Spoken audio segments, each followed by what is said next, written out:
Good evening, viewers. Good evening from London. Good evening in Maputo, in Mozambique, and in California. Of course, it's afternoon there. So this is Greatness TV, and we bring, as ever, the greatest people on earth. People are doing great things. People are walking in their greatness. And today we have the pleasure to introduce to you Dr. Mateus Mutola. Myself, Dr. Patrick Businge, creator of Greatness University, and Dr. Clyde River, my co-host, we will be having a discussion about Dr. Mateus Mutola's greatness. So there's no best person to introduce Dr. Mateus than Professor Sir Clyde Rivers. Mateus, ladies and gentlemen around the world, put on your seatbelt. This young professor is a vice chancellor of our United Graduate College and Seminary. And I want to go a bit deeper than that. He is a young man that's establishing a new paradigm for education. I mean, you don't have to be 50 or 60 to be a vice chancellor and a professor. When you hear the wisdom that comes out of this young man, you will understand that he is creating another paradigm for education. And as you're watching right now in the world, every paradigm is shaking. Every paradigm, every system, every institution is shaking. And maybe that's because the old foundations are no longer good. So there's a new move of greatness. Dr. Patrick Businge, that's why I'm happy about Greatness University. With people like Professor Mateus, we have to build new paradigms. This young man is a new voice. World, nations, all creation. I introduce you to Professor Mateus Mutola. Thank you so much, Dr. Sir Clyde Rivers, for that amazing introduction. So, Professor Mateus Mutola, how are you? I'm doing so good. I want to first and foremost appreciate Professor Patrick for this opportunity and give you a thumbs up for the Greatness TV, which is really, I've been watching the shows on social media, and I've seen you getting great people which are doing great things, changing the world in order to make to better mankind and make the world a better place. So I want to say once again, thank you for the opportunity, and please keep doing the work you're doing, because really changing lives and destinies. And of course, taking the chance to appreciate my mentor, Professor Rivers. I want to say thank you so much for being part of my life. Thank you so much for discovering me and welcoming me to your life. And appreciate you for your humility, because really I've been thinking for these years we've been joining together to find people of your caliber in my country. They become untouchable. Really, they become untouchable, and it's like they want to die with what they carry within themselves. But then I used to, many years ago, I used to want and ask God, what's all of this about mentorship? How can you find someone who's real down to earth and someone who's willing to lay down his life to help you get where you're supposed to be? Because I came from this religious background, and where we were taught about the spiritual fatherhood and all that. At some point, I was wondering, why should you have a father, a spiritual father, or a mentor, someone you can't talk to, you can't relate to. All they want from you is your money. You need to keep on sowing seeds and all that. But the moments you need to talk, you need to be heard, you need to voice up, you need to have some questions, and they're not there. Or once I heard a man saying, just saying, "I'm gonna love you through my anointing." I was like, man, what's that? I need someone I can relate to. So as I kept on praying, I was blessed to have you come into my life. Someone who's really very high, but at the same time very low. You know how you believe in people, believe in us. And one thing I love about you, you're not there to give us anything, but to help us extract what is within us. So I want to say thank you so much, sir, and God really bless you. And please keep up with that heart. It's really a blessing to us. It's going to help us young people really change the world, take the world to another dimension, and prove to mankind it is possible. We are responsible for this earth. We're responsible for ourselves. We can still do something to impact and to change the world and the nations at large. with our humility, with our gifts and what is within us. Being born in Africa, raised in Africa, my country was colonized by the Portuguese, and the one thing that they did was try to destroy our self-esteem. And I believe that though we got our independence I wasn't born, but back then it was in the year 1975. I realized that though we are independent, so to speak, we are not free because we do not believe in ourselves. You cannot really attain the fullness of freedom unless you know who you are, and most importantly, unless you believe in yourself. And these are the things that Dr. Evans has been helping me understand and help me believe in myself and extract what is within me with confidence and helping me. I mean, I can go a lot, I mean, on and on, but I want to say thank you so much. Thank you, sir. Thanks so God really much. bless you. Thank you, Professor. Thank you.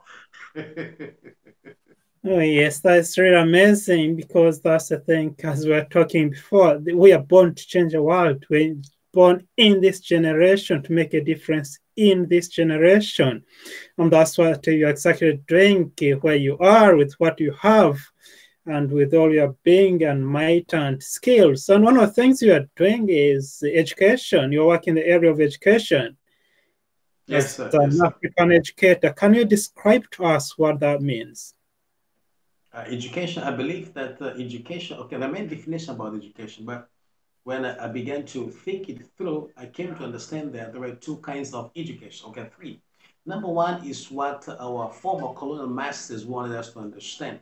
They want us to have all these, the syllabus, the curriculum, and all that, but they do not want us to think for ourselves. Mm-hmm. And I believe that's the most dangerous system of education because it does paralyze your life.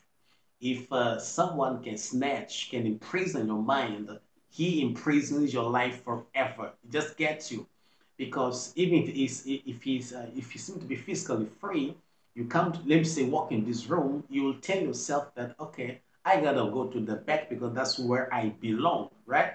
So this to give you maybe a fuller glimpse of this in my country, it's amazing that even at university levels, you go to university right now, okay, your son goes to university right now, he's going to learn the very same thing, word by word, verbatim, what Mm-hmm. you and the father learned about 20 years ago. And the question, and is these are using the very same notebooks used. It's actually, it's one out now, turn out now, but using the very same thing. So I'm like, didn't the world change? Isn't there progress, growth, development for the past 25 years? So, and the worst part of it is that we are not even allowed to bring a different thought, different from what is believed by the mainstream. So you have to say the very same thing that someone said about 100 years ago, verbatim. Become different, they say no, it's incorrect. So in a sense, it doesn't help us, doesn't release or help us release and develop our creativity. So Mm-hmm. that's a prison kind of education. But then there is another kind of education which I believe is very important today that helps people, learn to think for themselves. And this is the education you can find one in one of the best universities on earth, the United Graduate College and Seminary. We teach people, we encourage people to think for themselves. Whatever thoughts they have, we want them to say that's important. They have to voice it out, and they have to go for whatever they believe God has put in their hearts. And that's why I really believe this is a great university. But then there is another kind of education which I believe is very important. It's I call it Edu Sophia, which I just brought together two words, education and Sophia. Education means Sophia is to do with, it's a Greek word, Sophos is a Greek word for wisdom, in which I'm trying to say that the root meaning for the word education means to learn from within or learn from within. So when I bring this word, I'm saying that the wisdom of God is within man, right? And so by in Sophia, I'm saying you have to learn to look within yourself for the answers of for the challenge you are facing right now. But then again, for the challenge that the world is facing today. I believe that God, when He created us, He wired us to live from within. So all the answers for the challenge we are looking for just within ourselves. It's just like King Solomon says in Proverbs 20, verse 5. He says that counsel in the heart of men is like water in a deep well. So there's counsel in the heart of men. And counsel stands for wisdom, stands for answers, stands for solutions for the challenges of today. And these are the answers that can better mankind and also make the world a better place. So that's how, in a nutshell, that's how I see education today. And above all, education has to do with getting instructions that are relevant for a Mm. particular people. In Yeah. most cases, we are taught things that are not relevant. I remember when I was at high school, even at college, Mm. as my first degree, I was learning things which have nothing to do with our reality as Mozambicans, in particular Africans. I'm not thinking about Europeans, about Americans, about which probably they will never affect or impact my life, my everyday life. So Mhm. education is to be relevant to a people in a given setting. Exactly, because at the end of the day, when you look at the kind of the some of the systems that are still existing in some parts of the world, they are not fit for purpose. They are not relevant to the Exactly. population. I do remember doing my research in Uganda, and one of the things I came up was a theory of education, and that theory of education implied Africanizing education. So, because if you think about it, that every culture, every civilization has its own way of knowing. It has its own way of passing on knowledge or preserving that knowledge. But if you look at the education Exactly. happening at the moment in most of African countries, it's an education that's borrowed from outside. There's Mm. nothing Exactly. African about the African the education system in Africa. So when it comes to liberating, when it comes to the African person achieving their greatness, they cannot achieve their greatness until they know who they are. They cannot achieve their greatness until they tap into the education that is truly theirs, or the education which has a component, has the African component in it. Because borrowing education systems and thinking that is going to work, borrowing a political system and planting in Africa and thinking that's going to work, borrowing all those cultural systems and planting them, they are not going to truly help Africans achieve their greatness. Why? Because we don't give ourselves time to know ourselves. And that is Mm. to your title of your book, The Art of Dying Empty. So how That's did you right. come up with that title? And how can it help people on the African continent, for example, in Mozambique? Yes, sir. With their It was greatness? about, yes, it was, I think, in the year 2016, yeah, 2016. I was there for my classes. I had my lecturer then, Dr. Donella Pitzel, and we just discussing about our school, what we're doing. And then she said something that made me go and think. She asked, I think it was a question, which now I can't even remember. But then I began to find, trying to search to understand what's real life and how can we really help people uh, have significant and meaningful time on earth and life. And then suddenly a thought came to me, and I learned back then with Professor Rivers that whatever these sudden thoughts can be, they can come from God. So you need to pay attention to them. And then the thought was saying like, nobody's born poor. It was like, okay, uh, what's that? Nobody's born poor because we have this. We're born in the world divided in classes and all that, Mm. and they tell you there's upper class, middle class, lower class, and then some are rich, some are poor, and all that. Then when I asked this, I began to think through the thought. Another thought popped in, which said that wealth is not measured in material or monitoring gains or things, but they are the result of the processing of the true wealth. I was like, okay, then you have to process true wealth, and at the end of the day, you are able to acquire the monetary and also material goods. So I'm like, okay, then what's true wealth? Then the Lord told me the true wealth are our gifts. Your gifts are the true wealth. Your gifts and your talents as well as your skills. These are the true wealth. I'm like, why? Then he said to me that nobody is born poor because everybody is born with a gift. So your gift is your wealth. You work through your gift to benefit to benefit or bless humanity and make the world a better world. That is your true wealth.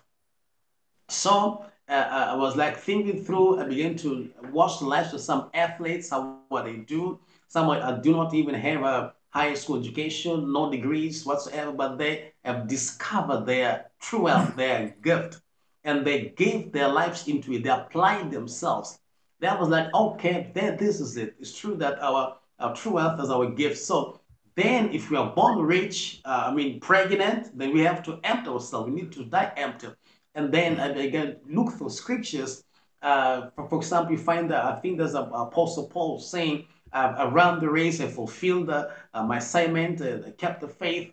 Then I began to see that life's just about this. It's about you coming to fulfill a specific assignment.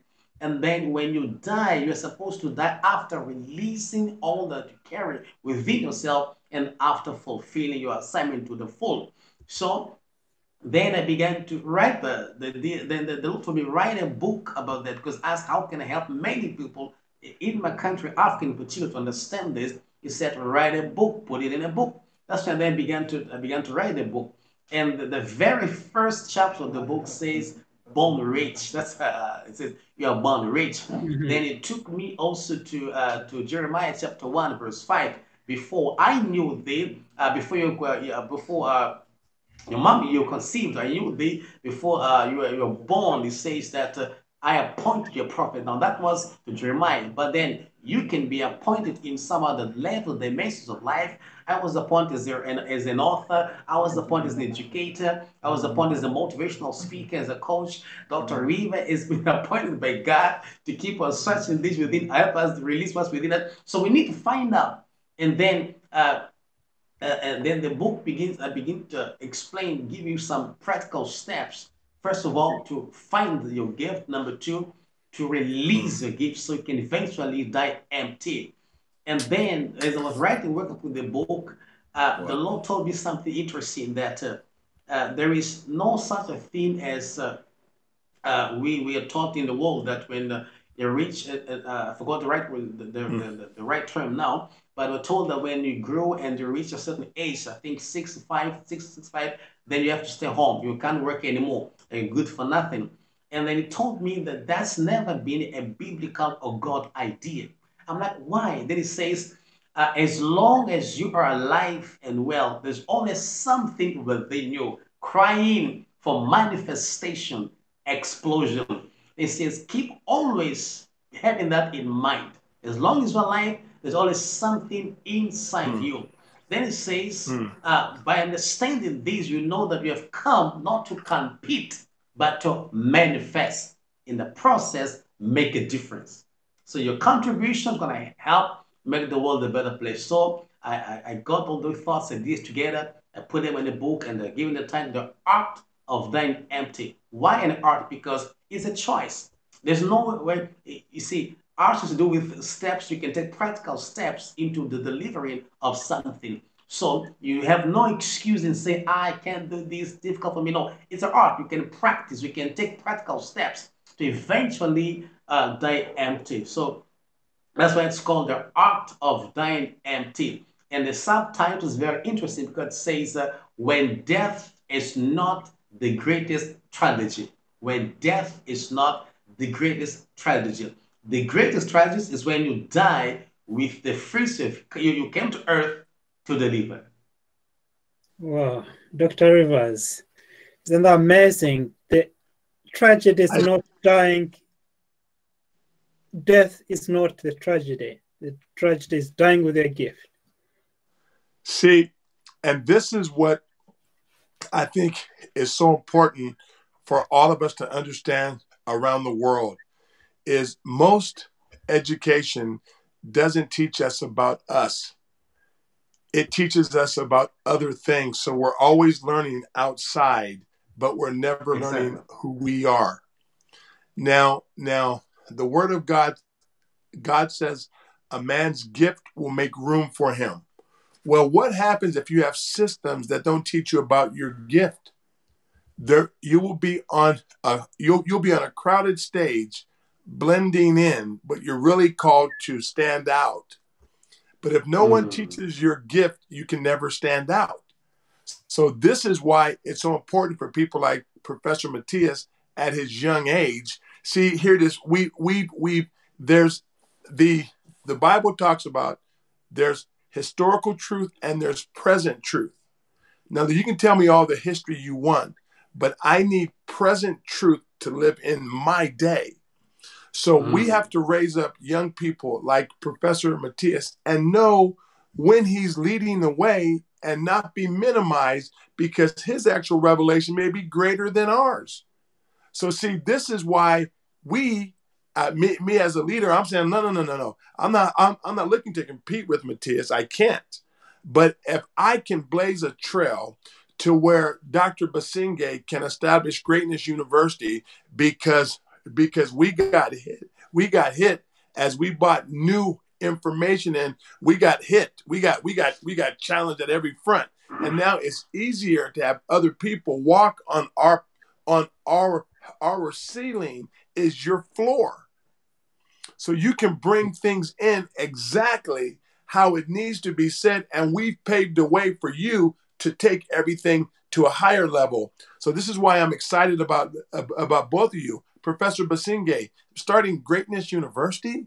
Dr. Matias, one of the young chancellors in your country, one of the only professors at your age in your country. This is pioneer, and it's from God.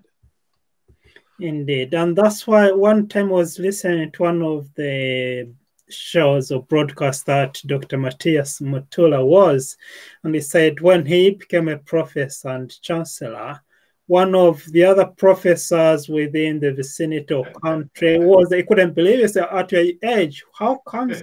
So it's not about how long we live, but it's about how well we manifest our greatness. Wow. Profound, profound, profound. Yes, so Professor Matul, so what would you tell to those some of those people are saying, I'm not going to step into my greatness, I'm not going to live full until I'm a certain age. So I'm not going to live or die empty until I'm of a certain age. Or that kind of job or that kind of status in society is reserved for people of a certain age. Because you saw that clearly in your life that someone couldn't take you seriously because of your age as a chancellor, as a professor. I think one of the great things which I help people understand, like I was saying, first of all, I think the greatest challenge we have in Africa, Mozambique in particular, is believing ourselves, because that's one thing that was destroyed by the colonial masters, was passed on to our parents, and they tried to pass on as well down to us, and it has been ongoing like a generational thing. And the number two, the system, especially the system of education, has been designed to have the elite, a group of elite totally separated from the others. So, and then number three, the political system as well does not help at all, because it's still the same thing. Even sometimes, for example, now they try to get some young people in politics and in higher positions, but you can tell that that's a facade. They're just trying to pretend to the donors, or I don't know.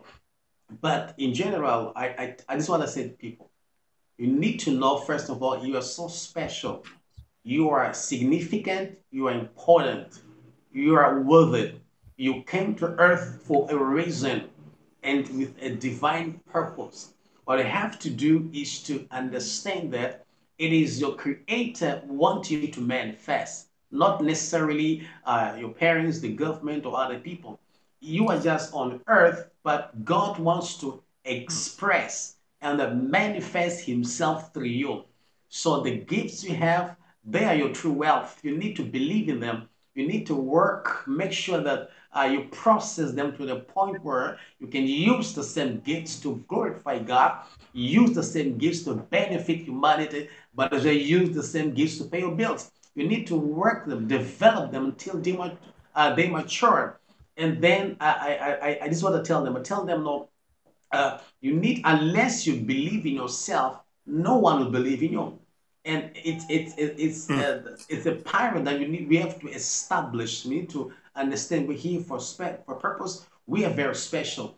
So then some people give them some assignment. Like I was talking to the gentleman about 2 weeks, 3 weeks ago. We are talking about for 1 hour. I just told him, no, look right into your heart. Remember when we were young, there were things you used to dream about when you were a child, maybe 5 years, 6 years, 7 years. You used to say, when I grew up, this is what I want to do, and that, and all. And he said, yes, the things I remember, I used to say out loud when I was still a child. But then this is what I told him. I said, see, the people that raised us as well did not help because they kept on calling us short. So, that can't be. You're just from Bagasti. You're just you're saying things from. They try to belittle and discourage us from those dreams. And this is what I said to him. I said, what we're saying and dreaming about was not just something originally yours. It was from God. It was God expressing His will for your life through your own young mind, childhood mind, so that maybe those close to you could pick it and raise you according to that. Just like this is what happens to it's really good. This is what happens to I think it was I think Zechariah, right? When the angel came and spoke about John, his child, here the angel instructed him how to raise the child. So there was a danger for Zacharias to raise the child in a different way, or in a way different from what it was his God divine assignment. And then the angel again is sent to Mary and gave Mary similar instructions how to raise this child. And remember that years back, an angel was sent to Manoah again, to his wife and to the father, and told them about Samson, and again gave them instruction on how to raise this child. Because you can raise a child further from his destiny and the purpose and ruin what God had for the child. So if we can remember those dreams when we're children, I say, guys, begin to pick from there. Begin to pick from them, work on that, and eventually God will lead you into its fullness and manifestation. So this is how I help people. I talk to them when I talk to them. I tell them, no, unless you create your own way, the systems in Mozambique, in particular, in Africa, in most part of the world, will not make it. Pave way for yourself. So you need to just go for yourself and work on what you believe in, and eventually all other things necessary will come together, and the door will eventually open up for yourself. That is beautiful. That's powerful. Yeah, my goodness. Yes. Go ahead, Dr. Patrick. Yes. So one of the things I was thinking about and reading about one of your posts a few days ago said, humanity matters. Humanity matters. Yes, sir. Yes, that brought me back to my African origins, where it says, actually it's James Mbiti, I am because you are. I like that. I am because we are, therefore I am. So there's a certain interconnection that you can't be great by yourself. You can't be human by yourself. Just one human being, as Dr. Robert keeps saying, one human being who contracted the coronavirus led to the closure of the lockdown of the world. When different countries are in lockdown. One person who died has led to all these strikes all over the world. So there is humanity mattering here. But at the same time, we feel we're all intertwined in the web of humanity, that we cannot exist by ourselves. So how important is that connection with your community, connection with other people, in being able to die empty, in being able to find your gift, develop it, and deliver it? Yes, Professor. There are, I think, a few words we need to look at.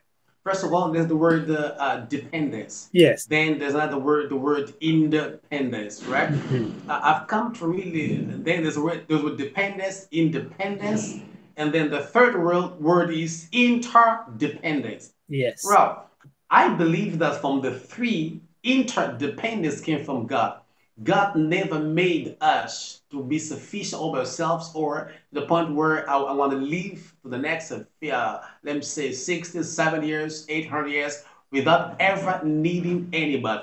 Our gifts, though they're mine, they're personal, but their manifestation needs the gifts of other people. Hey, my God. The No. fruition needs the giftings or the gifts of other people. So these where interdependence come. These where humanity comes. Humanity says, I am, okay, yes, as an individual, yes, I am sufficient because I'm creating the image and likeness of God. But as my manifestation is concerned, in my fullness, I need you, part of your fullness, to fully full my my mission, so my assignment. So this is how I look at it. So in other words, the areas in life in which I need you. And it could be areas in your life whereby you need someone else.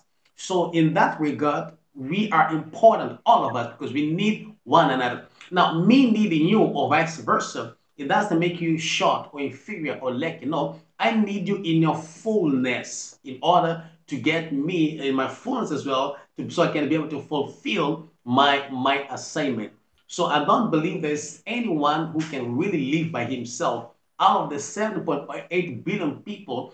It's not possible. We always need someone at some point in our lives. Let me say you are driving a Mercedes Benz. I'm driving maybe a normal Toyota car. And I am a mechanic. At some point, you're going to need me. In your Mercedes Benz, you're going to need me, right? Yeah, you have a private jet. I do not have, but I'm a mechanic for airplanes. You're going to need me at some point to fix your plane. So it doesn't make it so you Really driving or good. owning this car or having Really good. your jet, private jet, doesn't make you any better because at some point you need me, right? It's Yes. like I look sometimes at our president, like okay, say a billionaire. In our homes we got the sewage system, right? And in as much as it can be so rich, I feel like I'm untouchable. I'm gonna need someone to look at the system some point, because otherwise it's gonna mess up my yard, right? So this one looking at the sewage system in my yard is equally important. His service, his work, his mission makes my life better. And why they do is that makes his life better. So in other words, if we understand this, we're going to eliminate superiority complex because it doesn't make Man, any that's sense so after good. all. Man, Because I need you, you need me. And watch this. The issue of needing one another has nothing to do with our skin color. Because when you're really in need, let me say you have someone has got a car accident, it needs to go to hospital, surgery. You want to look and you're just at this point hurting and maybe about to die. You won't tell me, I need a white doctor. I mean, she just needs your life fixed at that moment. So you don't care who comes as long as it comes to your assistance. So this, I believe, is what we have to understand. it's That's really where we good. kind of say humanity matters. And this again, this way civility comes in. Civil says, you are important, I'm important, I need you, you need me. I need to treat you as a VIP because at some point in my life, I'm gonna need you. When I need you, watch this. I'm not gonna want to see your credentials. I want to be able to want to see your age, whatsoever. If you can fix my problem, I just need you to fix it. That's all we do. That's So great. this My is the goodness. understanding that we need to have. So unfortunately, I often say that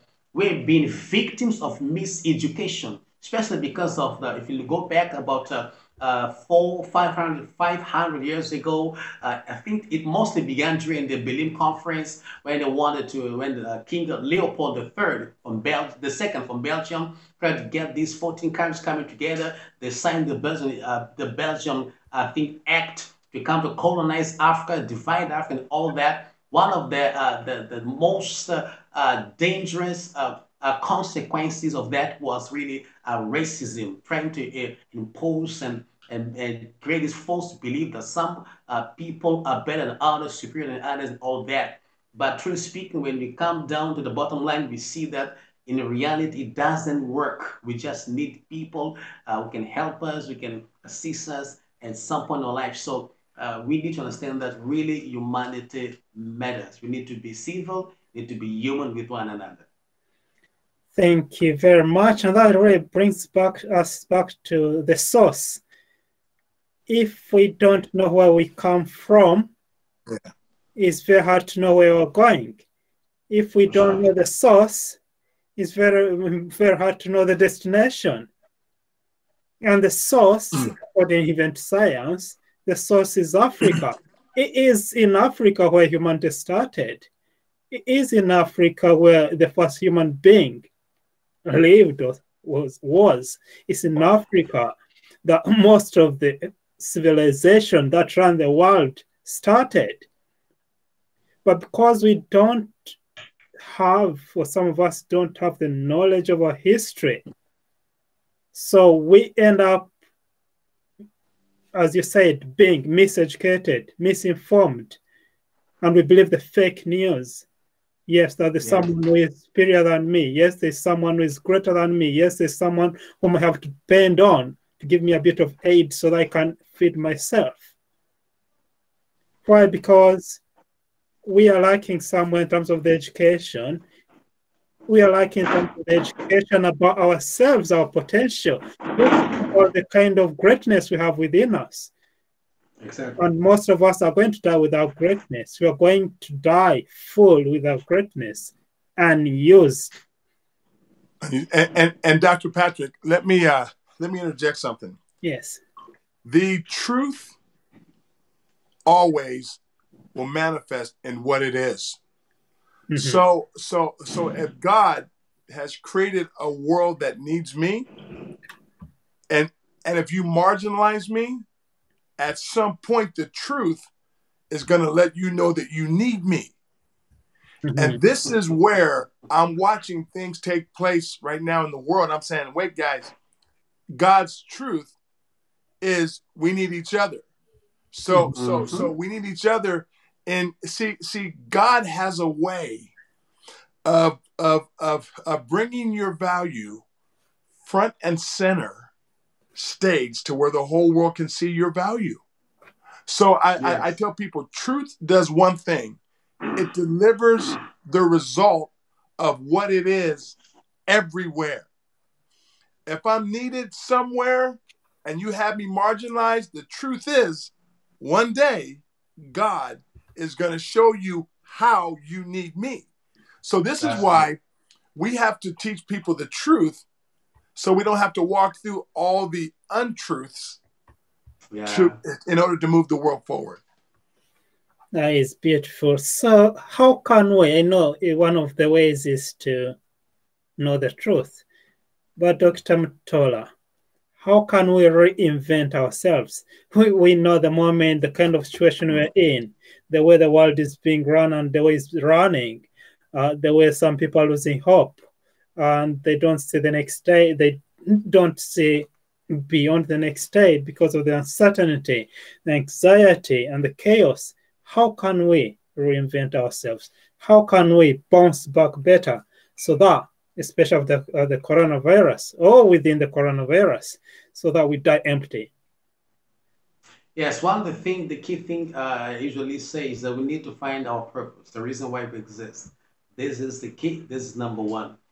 God doesn't just do things helter and shelter. He does things the purpose, the reason. So we have to find out, especially those who are at home because of the coronavirus and all that. It's a time for self-analysis. Number one, ask the number one question has to do with identity. Who am I? This is a key. I can't reinvent myself unless I know who I am. That's a key.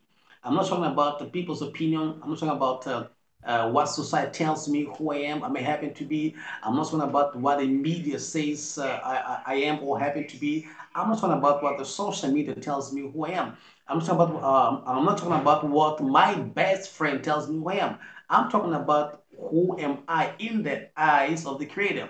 When the Creator made me or rather, how does he define me? This is key. For example, he says, I am his, when he created me and tried to compare me with someone. What's his Dr. P? He compared me with himself. He said, my image and likeness. That's point. That's key. That's all. So, though I may have some physical appearances with my biological parents, in reality, I am the image and likeness of God. Even Jesus asked his disciples, I mean, who do men say that I am? Because Jesus understood that we ran the danger of living our lives, how many years on earth, but living your life based on the opinion of other people about who they think you should be. So we need to come to a point where we ask ourselves this question: who am I? That's number one. And understand that who I am is totally different from what I do. I'm not what I do. It's not what I do that defines who I am. It is who I am that must define what I do. So it comes back to self identity. Number two, we need to ask, why am I on earth? Why did I come to earth? In other words, what is my purpose? Because my purpose will enhance my significance. I can again reinvent myself on the basis of my purpose. Why am I on earth? Why was I born? Why am I here? What am I here to do? So these two things are going to help me. Number three, I need to look into as far as the manifestation of my gifts are concerned, how can I better deliver? What are the avenues I can use right now? For example, there's now lockdown in most countries on earth. Instead of I can choose to lock down my business, whatever I can do, shut it down and wait, or I can choose to think, ask myself, how can I, what are other avenues which I can use to deliver my goods? Good. So this is key to reinvent myself. And then I need to find out these other avenues. I need to study them. I need to repackage my goods if I have to. For example, if I'm an author, I should not just depend on selling physical books. I must begin to go for digital. In my country, we don't sell digital books in Mozambique. But I have to adjust myself because now I can't sell physical books. But still, it's the same product. I need to find new avenues to express them, to bring them to those that need, right? Wow. So that's another thing which we can do. Then another step I believe which we can do is to broaden our vision, right? Vision as a purpose has to do with why you are on earth. Vision has to do with the last chapter of your life, where you want the destination, where you want to go and the beat. We can work out this thing. Years ago, I discovered that move makers and even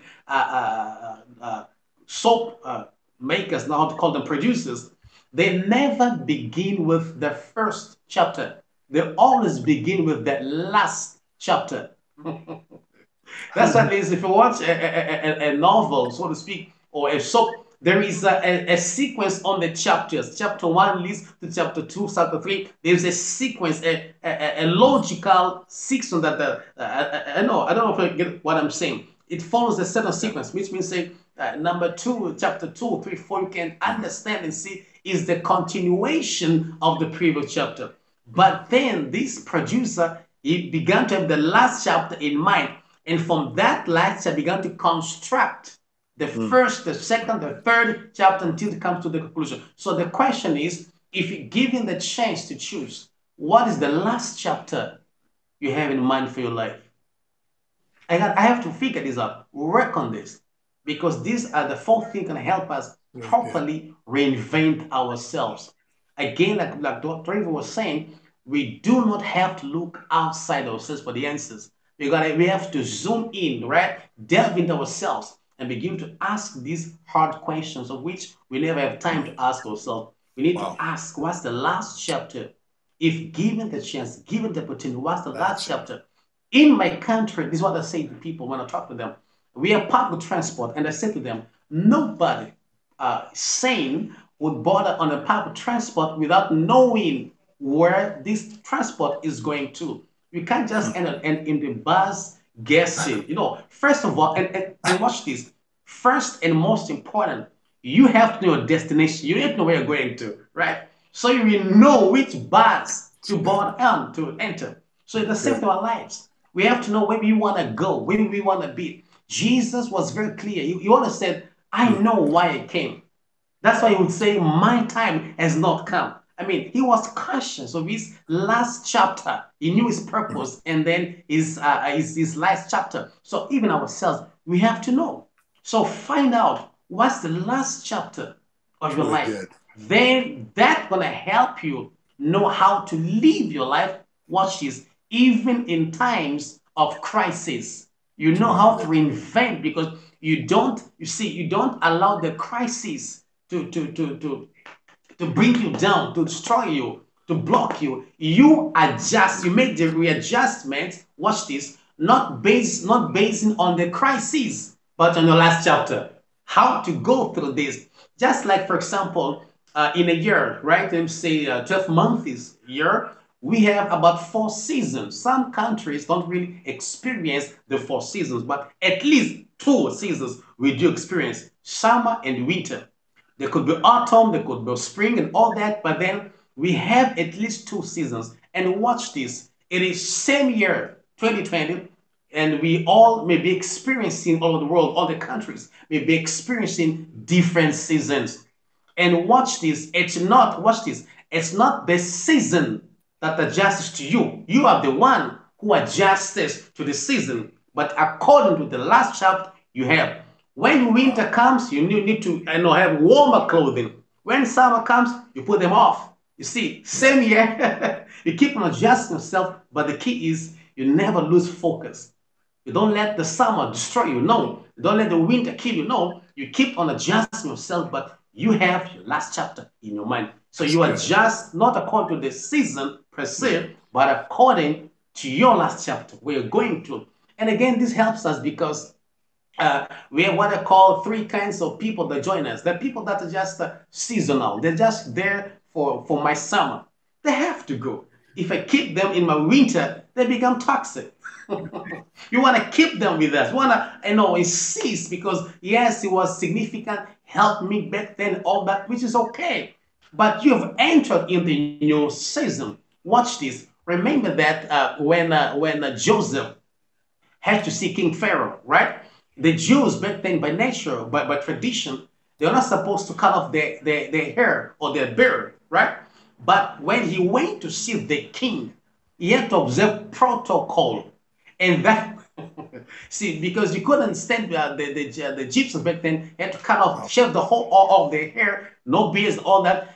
Joseph knew he had the word from God, an assignment to the king, but he had to observe protocol. Watch this. In observing protocol, he did not lose his identity. He did not lose his vision. Last chapter of his assessment. So he went in there because that protocol created acceptance. Because people, first and foremost, have to accept you first and foremost before they receive your message.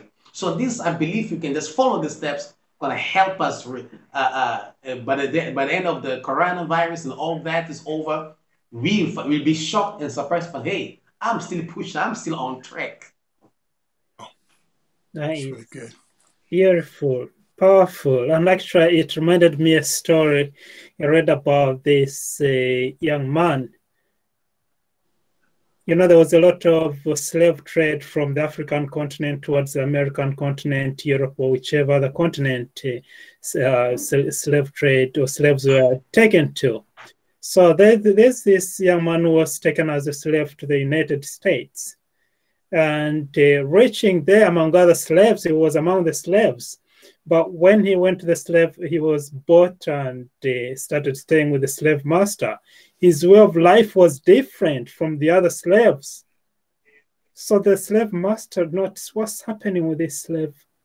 He's kind of different. How comes he has all these habits and he hasn't changed when the other ones, they were busy changing? Only to discover that he had been sold from one of the royal families in Africa. So he knew who he was. He knew he was a royal. He knew that he could lower down his standards. Wow. He knew that he was there in a way, living his image. and likeness of God, which he was created in. But more than often, we lose the image. We lose the focus. As you say, we lose the vision we're heading to. And that's where most of the trouble starts, because we can no longer see the vision. The vision is no longer the light that guides us to where we are going. Once that light fades, then we're just walking through the darkness.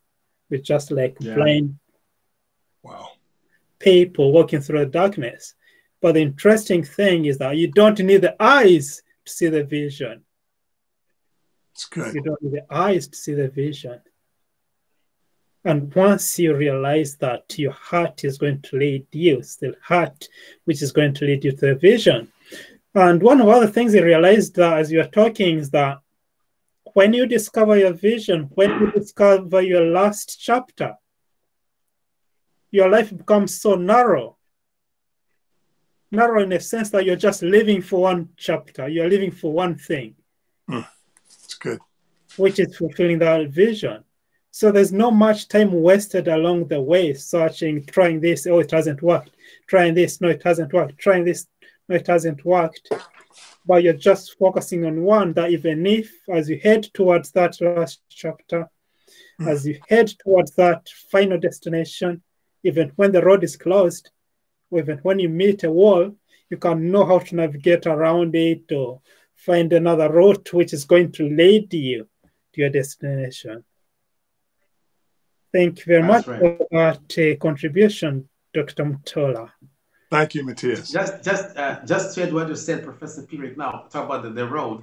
When I'm driving to this from point A to point B or point C, I found a detour. And that, see, this is amazing. Even when I'm walking on the street, if let me say I just came from my home, I'm going to where I'm going to, I happen to trip and fall. Watch this. When I stand up, I don't go back home and start from scratch. I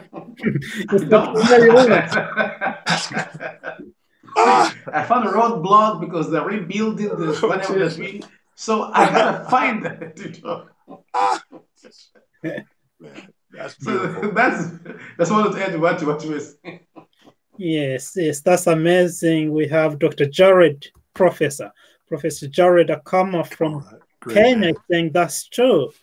We have the civility ambassador from Nigeria says hello. We have Dr. Julian Businge saying that we need to use our gifts. We need to use our gifts to benefit humanity. Because if we don't use our gifts in our generation, we're depriving humanity of that gift. We have Professor Varnett, again from the United States, saying this is a great dialogue. He loves it. We have Lynn's Piper, I think, from the United States as well, saying hello, and exactly, we're spot on what we are saying. So we have people watching from all over the world and really appreciating your work, Dr. Mutola. Lucia Wiremo from Nairobi, Kenya. She's asking, where's my destination? How can she find her destination? So we have Evelyn, I think she's in the United States. We need each other. We have Professor Mikhail Pizzo. Said, brilliant, your gift is your wealth. So there are lots of people saying and understanding and linking up and actually bonding with what we are saying. And this knowledge is really timely at a moment, has come at a moment when we need it most to rewrite, make right our present, so that we can write a better chapter in the future. Yes, sir. Yes. So we have lots of young people on the African continent, including Mozambique. They might be feeling that the system is against them. The national system is against them. The African system is against them. The global system is against them. How can we give them hope? That no, The future is better than the present. Yeah, first and foremost, we have to come down to this understanding that life is from within out. Within out. That's number one. Number two, we need to understand that, okay, inside ourselves, if we find about three things, right? We find our thoughts, we find our emotions, which lead up to feelings, we find our beliefs. These are key, right? So if I'm saying that we're living from within out, I'm saying that, watch this, what happens outside, number one, is the result, may be the result, what's happened inside me. That's number one.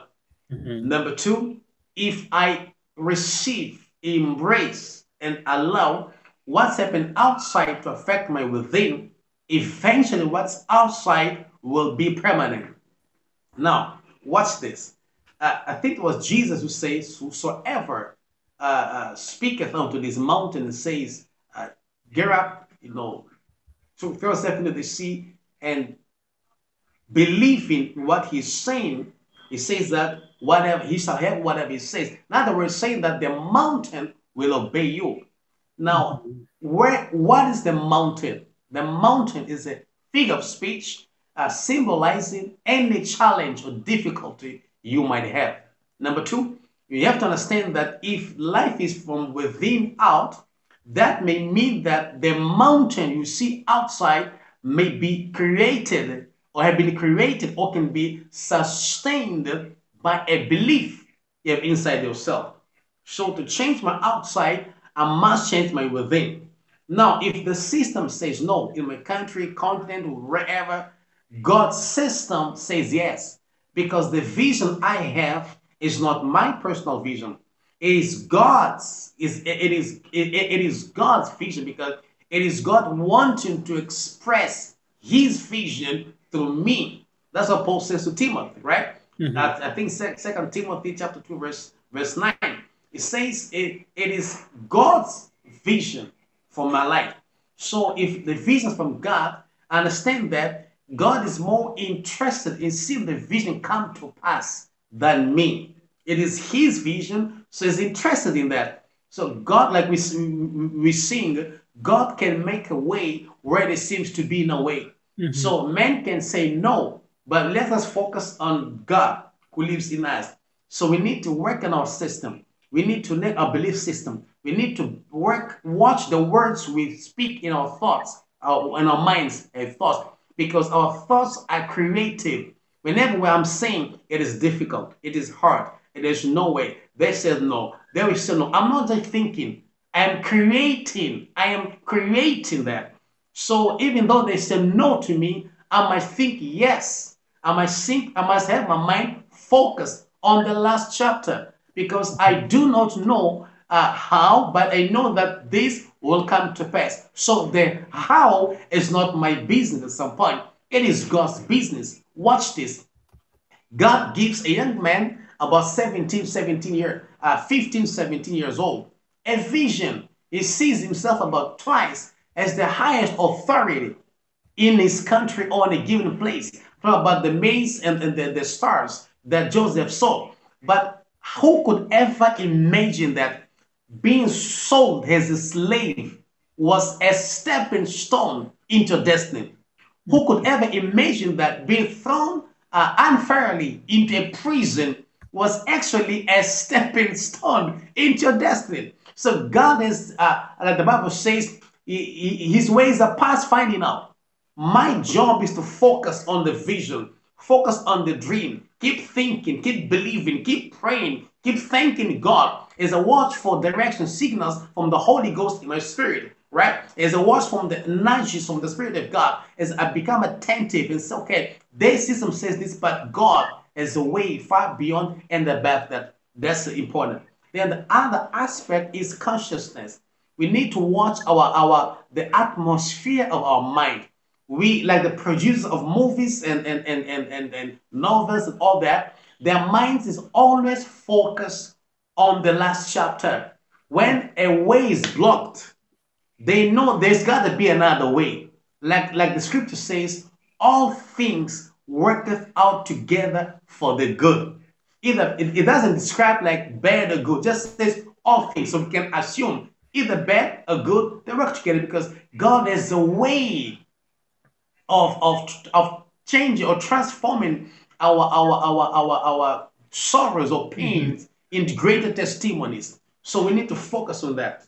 Our mind must be on our last chapter. We need to watch our emotions. We need to watch our thoughts. We need to get into the thanksgiving, gratitude mood, atmosphere, and understand that God is above our governmental systems. Kingdom systems are far above. So I stick my assignment to stick to the vision in my mind, stick to the vision in my spirit, stick to the vision in my soul, watch my emotions. No, I should not entertain any negative emotion. I must fight them the moment they come. Because when they say no, when the system blocks me, I'll be hurt. I'll be downcast. That's normal. But then I must work on that immediately, not allow that to bring me down and block me. Because I have to know that my thoughts create, my emotions create, my feelings create, and above all, my beliefs create. So I need to get this vision from a thought, from a feeling, into belief, in my belief.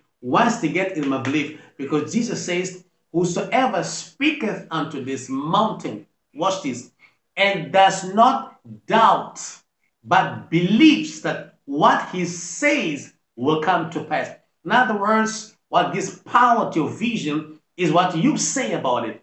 And watch this, not just what you say verbally, but what you say in your mind. What you think, what you verbalize, how you feel about the vision will affect and determine its fulfillment or not, regardless of the system being for you or against you. Thank you so much for that beautiful explanation and thoughtful processes that you've given us to be able to step into our greatness. But as I was listening to you, I was reminded that everyone is created for greatness. That's true. Everyone is created by the greatest. Created by the greatest for greatness. So in effect, we cannot fail in what we are created for. Given that we're created in the image of the greatest, which we call God, we cannot, if we rediscover our purpose, we know we get a revelation of what our purpose in life is, then there's no way of failing.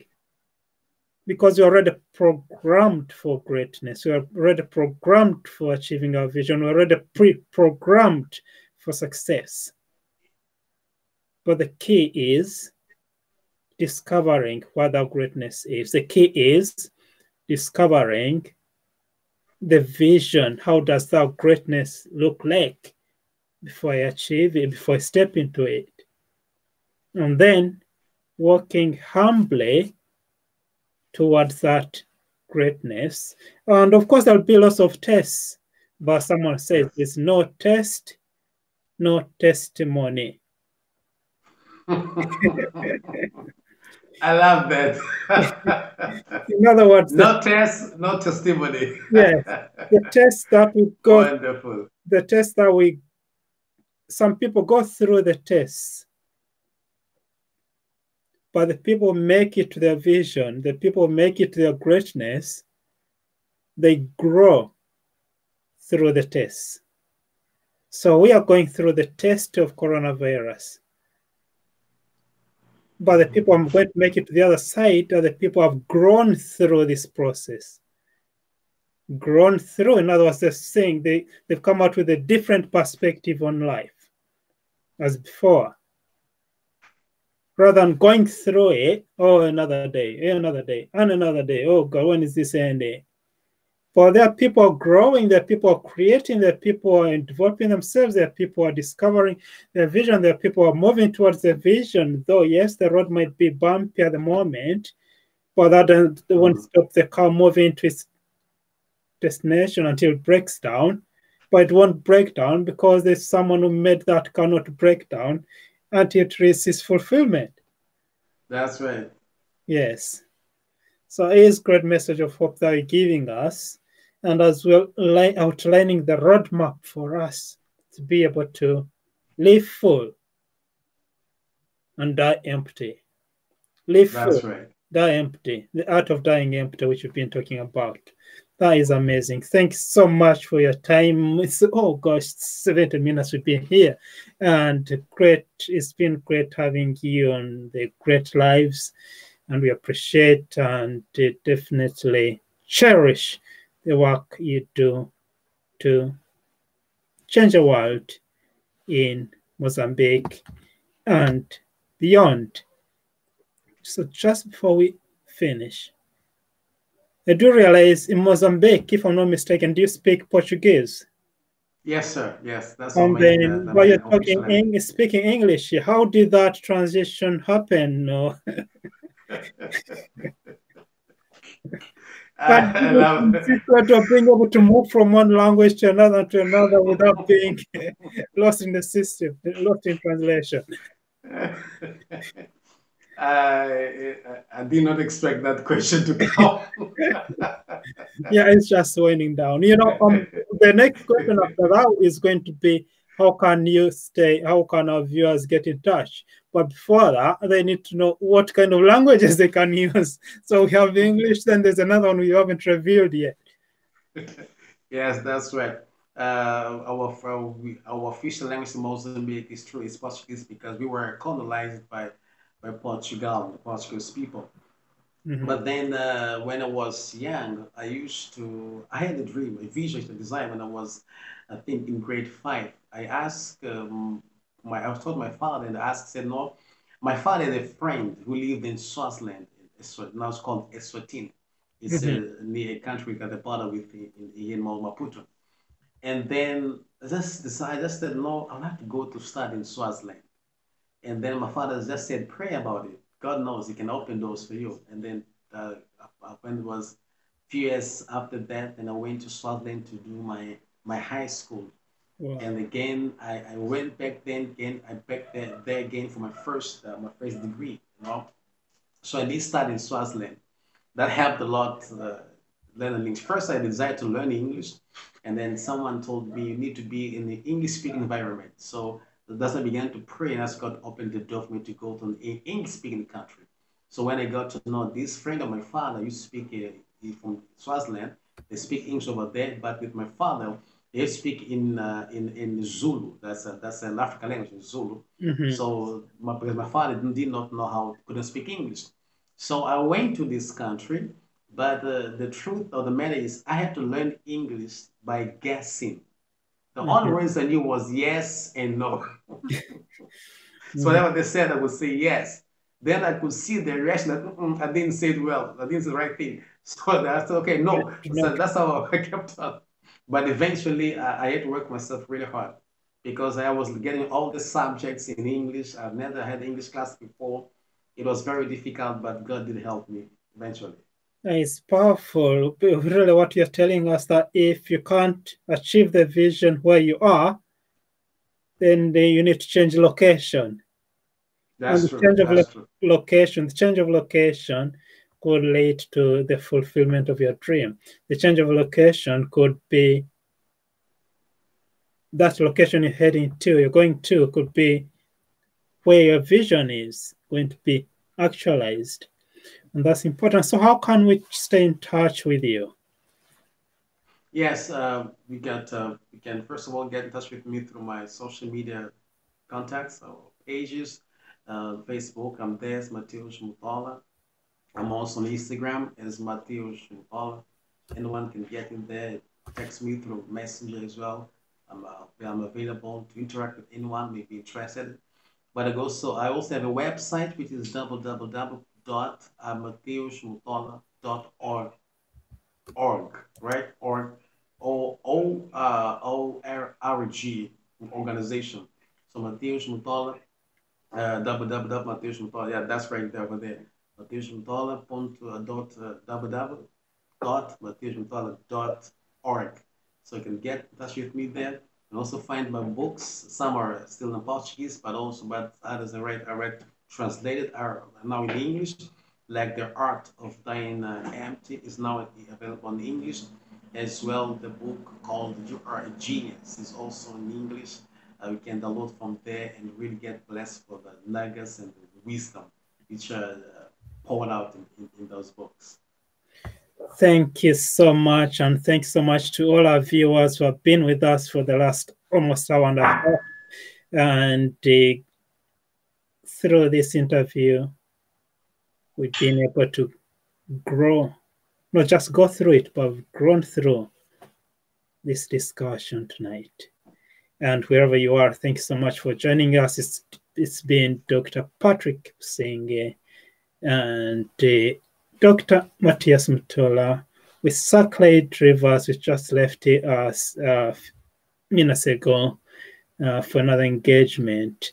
And we look forward to seeing you again on Saturday on Great Lives. Thank you so much, and best regards.